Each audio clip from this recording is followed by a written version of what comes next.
Ce n'est un secret pour personne, les Strasbourgeois aiment le vélo. En plus d'être la capitale alsacienne, Strasbourg peut se vanter d'être l'agglomération française où le vélo est le plus autorisé. Pour aller au travail, dans les centres commerciaux ou tout simplement pour se balader, les Strasbourgeois peuvent compter sur les quelques 560 km de pistes cyclables que compte la ville.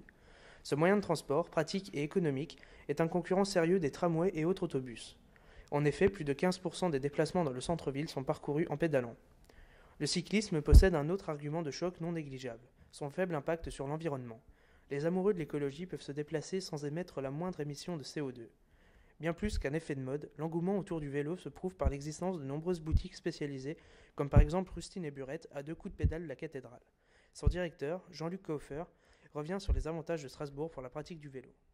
On a une politique de la municipalité qui a fait en sorte qu'on développe le vélo, qui a été courageuse. Il y a aussi les associations de vélo qui ont fait beaucoup de choses. Et donc, elles ont fait un gros travail de préparation et d'échange avec les politiques. Et voilà, et donc la ville s'y prête aussi géographiquement. L'autre influence, c'est l'Allemagne.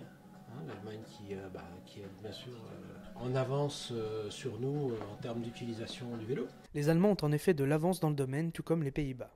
Deux pays qui servent véritablement d'exemple et qui prouvent que les vélos, si les infrastructures sont présentes, peuvent être une alternative sérieuse aux autres moyens de transport.